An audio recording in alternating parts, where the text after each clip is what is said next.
Hello everyone, Gaara here and welcome to a brand new video. Today I want to talk about why the Rogue Quest nerf is necessary and good for the game. If you guys have been following my YouTube channel, I've predicted or I said that even months ago, like right after the expansion came out, I think 1 or 2 weeks after, I already said that the only bad thing for the game, or like the primary bad thing for the game, is the Rogue Quest.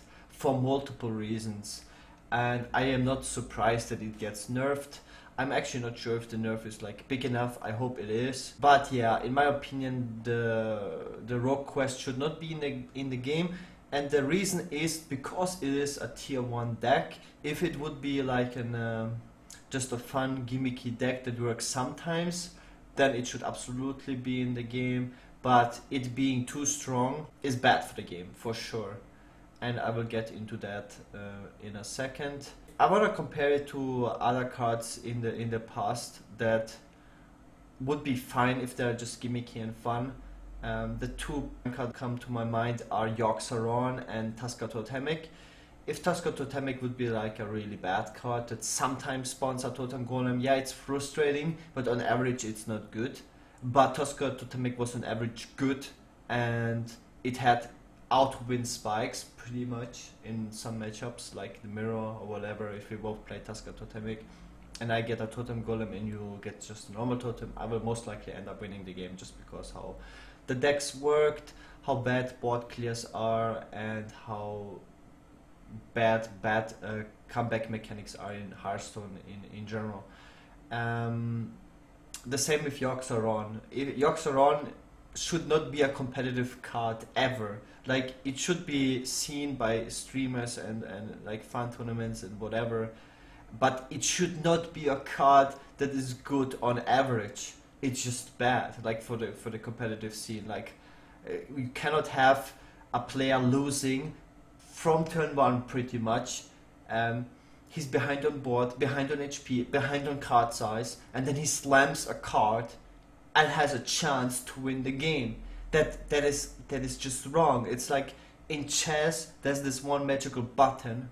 I'm behind like 5 pieces, but I press my button and it has a chance to flip the board, and a random amount of pieces will stick afterwards, and yeah, it could be that I win afterwards. Well, that's just wrong. Let me get now into the Rogue Quest, why it is so bad. I already explained it, I think, once or twice, also on my stream multiple times, in-depth explanation why it's bad. So it goes through all levels of ranked play, I believe. So let's start off with a completely new player. You just started playing Hearthstone, and you just create a new deck, and usually the first decks you create are not just hyper aggressive aggro decks, because you don't have the cards. I think that a full aggro deck is probably even more expensive than a Quest Rogue deck to build right now. And Quest Rogue deck is just the strongest anti-control deck, but it is also a strong deck overall in comparison to all existing decks in Hearthstone. So you build your just usually the first decks you build have some bad cards in it, and it's like a mid-rangey / controlish deck with like Boulder Fist Ogres, or like a Cartoon deck. I think now you can also build Cartoon because you get Cartoon for free. Most of the decks on between rank 20 and rank 25 are usually like mid-rangey hunter decks with a lot of bad like cards that are not fitting in the deck, like, and Cartoon decks because they are very cheap. Some of them, because if you want to build a really good Cartoon deck, you need a lot of legendaries, but those decks just play a bunch of Cartoon cards. And yeah, Quest Rogue is actually quite popular on very low ranks. I play on free servers, and then when they decay a lot, and then I have sometimes when I play on NA, I'm rank 24 or whatever if I haven't played for months, and I actually face Quest Rogues on rank 20, yeah, plus. So imagine you're a new player, you queue into Quest Rogue, you play your control deck, and you basically lose every time. And you try your hardest, like you don't know what's going on, like you're new to the game, you play against Quest Rogue, and you try to build a deck against it, and you're like, well, there's nothing I can do about it if you play slower decks. So the only way to beat it is play like hyper aggressive tier 1 decks, and even those decks can lose. The strongest aggro decks we have right now are Aggro Druid, Token Shaman, Pirate Warrior, Moloch Paladin, and 3 of them can lose pretty consistently to Rogue. They're just slightly favored. But that is not even my point. It's more about, before I get into why Rogue is so bad, again, I want to touch about what is the optimal game of Hearthstone in a competitive scenery. I would say it's basically a 50-50 matchup, right? So it would be a mirror match. It doesn't necessarily have to be a mirror match, but if it's not a mirror match, it is never really 50-50. And with limited resources, that is very, very important. This part of playing Hearthstone completely got removed with cards like Draconic Operative, Kazakus, Jade Idol, there's Elise, there's a lot of these unlimited value generation cards that really make this playstyle close to impossible, and this really pushes out all these control decks that rely on this playstyle, like Control Warrior,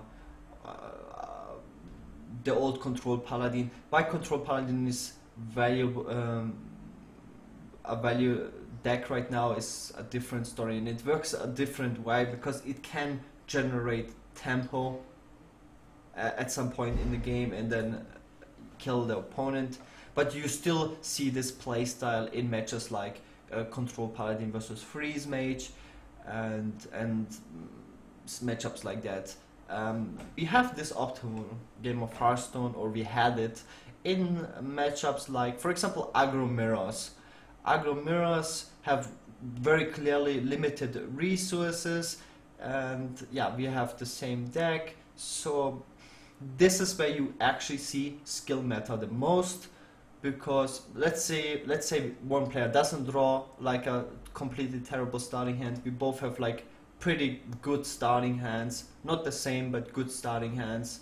Then obviously the coin matters a lot. Like usually the one with the coin is unfavored, and that is like also a very big problem in Hearthstone. But yeah, not many people really talk about it, but there's like a huge win rate difference between not having the coin and having the coin with all the decks.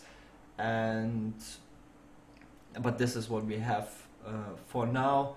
And then this is where you really see decisions matter the absolute most. We have a very even matchup, and yeah, like we have both good starting hands. How I'm gonna play my turn 1, turn 2, turn 3, turn 4, and how are you gonna play your turn 1, turn 2, turn 3, turn 4. This is just an example in an aggro mirror. So if we go to control, old control decks were like, I would say, the most difficult decks. Not talking about old Freeze Mage, old Miracle Rogue. It's just because how you had to resource management, like the very oldest Ram Druid, Control Priest, Control Paladin, and whatever we had. We had just normal Control Druid with Viscera, like the very first control decks, because you could argue I will end up winning the game just with having one additional big threat in my deck than you, but a lot of things are happening during the game. Like you have to adjust to your draws, and how you play with your draws, and how you stall the game, or whatever, how you resource management, how you use every single removal, how you use every threat, how you not overextend on the board, and all that stuff. Yes, to a lot of people this playstyle is boring, but every decision matters a lot in that game. So, but this is just 2 examples. It works for aggro decks the same as for control decks. And the same usually goes also for Freeze Mage mirrors. If we don't have Eater of Secrets, nobody has like this tech card, every single decision matters a lot. It's like an even matchup. But 50-50 matchups are pretty boring. I would say an environment where we have mostly like 55-45% matchups is probably like the best, because then we still have like the counter deck. For example, I'm countering your Druid deck with my Zoo deck, but I'm only 55%. This is how it used to be, by the way. Zoo was around 55% against Druid, and there you could see a lot of decisions matter, like which cards I keep. Like keeping one wrong card really changes the overall percentage by so much if the matchup is 55-45. And yeah, you can see actually both players having a shot at winning. Hey, crazy. Even if you're like unfavored. But what shifted a lot over the years in Hearthstone are like the polarization of matchups and how favorite one deck is towards another deck. And it started off, how did it start off? I wouldn't even go as far back as saying it was that bad with Patron Warrior and Combo Druid. I guess Miracle Rogue, the very old Miracle Rogue was like, and the very first Freeze Mage, those are like the very first super polarized decks, but you could just really counter them with the old Face Hunter, for example. We had other aggro decks, but I think this is how I like Hearthstone to be, at least my opinion. It's like we had aggro decks. Aggro decks are very important for the game. Aggro decks, the more greedy your deck, the better the aggro deck is to counter your greedy control deck. And that was really nice actually, how that worked. Like people never played two greedy decks because they just got punished by good aggro decks. And you could see the very first super fast legend, it was usually Zoo that got fast legend and not control decks. And we didn't have cards like Jade Druid or decks like Quest Rogue where people are afraid right now, oh my god, control will be everywhere. No. Fuck no. Control will not be everywhere. Because, first of all, a lot of people prefer the aggro playstyle just because it's faster, but aggro decks, as I just said, always punish greed. If you go Ends of Paladin, I will always be favored with aggro druid, as an example. Because you're just more likely to draw bad and not have the answer. So why is Quest Rogue bad? I think Quest Rogue, the playstyle and how the deck works, doesn't benefit anyone. Like it doesn't benefit your opponent and doesn't benefit yourself. It is first of all extremely boring. If you are a control deck and you face Quest Rogue, right, you feel completely helpless. Any slower deck, it doesn't matter what it is. It can even be freaking control warlock, whatever you choose to play, like any other quest deck, for example. If you want to play Quest Priest, Quest Druid, Quest Parler, Quest Mage, whatever, they will all lose to Quest Rogue. So that is already like pretty weird. But yeah, it really bullies all deck creativity out of the game. But yeah, the matchup percentage is super polarized. So what I said, optimal would be like 55-45 and 50-50 matchups. Where skill, we can also still have 60-40 matchups, which is completely fine, but not above that. As soon as we get into the 65-35 range, it gets super frustrating, and yeah, we don't really actually play a game of Hearthstone if you're disfavored in a matchup. So, but with Quest Rogue, we have oftentimes 80-20 or 90-10, and when we have this percentage, it's more important to counter Q, or like to counter pick in a tournament, for example, my super polarized matchup into your matchup. And this is not how Hearthstone should be. For sure. Hearthstone should be about playing a game of Hearthstone and not about, okay, I'm gonna queue my deck that is 90% favored against your deck into your deck. And then it basically doesn't matter what decisions I do and what decisions you do. I will win the game because I'm this much favored in the matchup. And this is often the case with Quest Rogue, and against any slow deck, I'm super favored. and this is bad. But also how the actual game works. So for example, for the control deck, you can't even do anything. The only tech card that is good against Questrook is Dirty Red, like a reliable good card in the matchup. But it is super bad in a lot of other matchups. So you basically really, if you really wanna improve your 10% matchup, you should run Dirty Reds, but you make all your other matchups worse. And the problem also is the popularity of Rogue is too high. If Questrook would be one of those niche decks where very few people play, then it's still a problem, obviously, but not like such a significant problem. But I think it's consistently like around 20 to 25% popularity in the last 3 seasons on ladder, on any range pretty much, from like non-rank to legend rank. And if you decide to play any slower deck, guys, this maybe doesn't sound like, oh yeah, it's just play aggro decks. It is a huge range of decks. Any deck that is slow, except Freeze Mage, because that's like a counter deck, sort of. You are unfavored, immensely unfavored. And the game itself is always very stale. It's very straightforward. Like, I don't know who says like, yeah, every game is so different. Well, God no. You basically bounce back the same minion 3 times and then you complete the quest. Yes, you can do a lot of things with how you utilize your coin, your preparation, which minion you bounce back. Yeah. There's a lot of people that say, yeah, Questrook has such a huge skill gap. Well, every single deck in Hearthstone has a huge skill gap. Every single one. Except maybe Midrange Hunter, because Midrange Hunter is the easiest deck to play in Hearthstone, where you just play Curve. And if you are on the coin, you probably lose. But every game feels very stale. And first of all, the Rogue can just draw the nuts with like double Shadow Step and double Firefly, right? Or double Shadow Step Novice Engineer, where you just then you top deck a preparation, and then you just complete the quest, and then the opponent can just go out of the game. But another thing is, okay, 2 things is, it's too easy to complete a quest. If you compare at the average turn you complete the Rogue quest, compared to all other quests, you already see like a spike. Maybe, I actually don't have the number in my head, but I know it's like around turn 5, turn 4. Turn 4 is probably too fast, but around turn 5 is like the average where you complete the quest. And the other quests are around turn 8, turn 9. No, turn 8 is too fast. I think around turn 9, turn 10. It's just twice as fast, right? And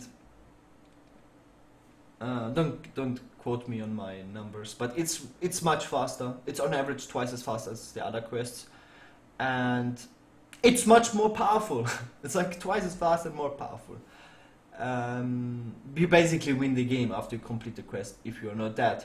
And the next problem is you can't interact with the minions at all, pretty much, which is wrong as well. For example, all my removal cards, like I want to save my removal cards like Hex, Sheep, your disables, Devolve for your minions, but they don't work. They basically give you other minions, and potentially even stronger minions than those minions already on the board. The deck has like too much card draw. Yeah, out-resourcen. You can't out-resource a Questrook if they are not getting super unlucky, because of cards like Igneous Elemental. It's like a 3 mana, 5/5. After you complete the quest, it gives you like 2 bodies for 2 mana that are like 10 stats of total stats, which is just crazy. You have like Mimic Pot and you have Novice Engineer. Like the deck, there's lists with called like Oracle. Like since they started running Igneous Elemental, you can't really out-resource the deck, but sometimes you can, and this is where your 20% are or 10% win rate are, when you can actually manage to out-resource, because the Rogue will complete the quest if they're not getting super unlucky. And the next thing is, you can't interact with the board. And another thing is the 5/5 stats, the stat line. All AoE combos, usually, most of them don't clear it. They're out of range. A lot of AoE does around 3 to 4 damage, like Flame Strike, Alkanized Circle combo, Hellfires, Spell Power, Lightning Storm, Consecration. Look at all AoEs. No AoE clears it except like a Dragonfire Potion. Yeah, like Twisting Nether, but all these cards are like too slow if it has to do more than 5 damage. But the thing with Rogue is, even if you clear the initial board, they just refill the board. Like, you only need to play like 3 very small minions and you have already a 15 board. But also on top of it, the charge damage, right? If you complete the quest and then you play a Southsea deckhand, you have a 10/10 charger into the face, a Pyroblast for literally 1 mana to the face, which you can bounce back and then Pyroblast him again. It just, in relation, it's just way too powerful for how easy the quest is. Like, when Blizzard first announced the quest, the very first thing they said, I think, it's a quote that said, it's very difficult to complete the quest. And the reward is very good because the quest is very difficult to complete. And what they obviously didn't account in was how easy the Rogue quest is to complete. I think also in the very first reviews people all thought like, the Rogue quest is unplayable because they didn't see how easy it is to complete the Rogue quest, right? And this is something we see now, like, and that is obviously a big mistake, and this is why like playtesting before releasing expansions and so forth is so important, that you can actually see, oh wait a minute, the Rogue quest is too strong, it's too easy to complete it. And the nerf up to 5 is probably good enough. I haven't playtested it myself, so I can't say for sure. Like, it's definitely still an anti-control counter. I don't think that bouncing it back 1 time more, a minute before you complete the quest, really changes that much against control. But it makes it much weaker against aggro, for sure, because aggro matchups are already bad, and having to bounce back a minion 1 more time, that small time window increase really changes a lot against aggro, for sure. The aggro deck doesn't feel that pressure that, oh, okay, I have to close out the game like right now. Also, what changes with the increase to 5 is the switch mid-game. Sometimes the Rogue starts bouncing back 1 minion, then he Mimic pots into something better and then just switches, because bouncing back a minion 4 times is just so goddamn easy. Also, with Igneous Elemental, it's a joke. If you draw a Firefly and Igneous Elemental, you need 1 bounce back to complete the quest, and that's just a normal curve for any deck, right? You play your Firefly on 1 and your Igneous Elemental on 3, and then you need 1 of your 6 bounce back cards to complete the quest. I don't think it's like unplayable. It will still hard counter or control decks, but it is a desperately needed nerf. Yeah, just how the games feel. It's like, if you're favorite, you're like so favorite, it doesn't really matter what you do. All you have to really pay attention to is not mill your quest. Yeah, we've seen a lot of people do that. It's like, all you have to do is count your hand size and just not screw up, like figure out like which minion you want to bounce back, and then bounce back it 4 times, complete the quest, and then the control player will most definitely not have a way to deal with your minions. And yeah, very non-interactive in the matchups you're favored. Also in the matchups you're unfavored, you can still do some things, but it's usually just very polarized. And I think just the way how Quest Rogue works and how the games are played, they're not really played. It's usually extremely one-sided. I think Quest Rogue is very bad for the game.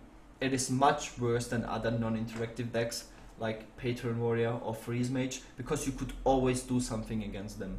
Like Patron Warrior, you know the patrons are coming, I will save my bot clear and use it for his patrons. It's also much slower, gives me much more time to find my AoE. Freeze Mage, I can take in heal cards, it doesn't have to be Kazan Mystic or Secret Eater. I can take heal cards, I can take I can go for pressure, I can play around Doomsayers. Even though it's a non-interactive matchup, because it's Freeze Mage, I still have things I can do. I can utilize card draw early, I can mulligan for card draw, I can save my healing for after like Straza, I have to save removal for Antonitis at like Straza, for Doomsayer, I have to pressure him and all that stuff, like I have to play around secrets and everything, or make him overdraw. There's a lot of things you can do against Freeze Mage, even though all Freeze Mage does is freeze your board and draw cards and then kills you in the end. But against Crest Rogue, all you can do is YOLO Dirty Red turn 2, maybe hex his Igneous Elemental to slow down his Crest, and then just, it doesn't matter because your board gets vanished eventually and then you die. And yeah, one more thing, the way how the ladder system works, decks like Quest Rogue, it's not just Quest Rogue, it's also like Jade Druid and Freeze Mage. I think the overall ladder system is the MMR system. Fine, like you wanna face people with similar MMR than you, but because we have so polarized matchups with decks like Quest Rogue, it really encourages counter queuing. Like if I play my Control Paladin and I face Quest Rogue, I have two options, like I'm super unfavored. I either wait or I counter queue, try to counter queue. And this is not how the game should feel like. But with decks like Jade Druid and Quest Rogue, we will have a game of counter queuing. A lot of people call it rock, paper, scissors, stone. And it really feels like that. And yeah, that's another big point. And if Quest Rogue gets nerfed and that gets less played, it's like one of those rock, paper, scissors parts that are gone. So this is just actually, even though this video is maybe a little bit longer, this is a very, very, very short version of why Quest Rogue is bad for the game, or if Quest Rogue is a tier 1 deck, is bad for the game. I could go much longer, but thanks so much for watching. I love you all to death, and see you guys in the next video. Peace out.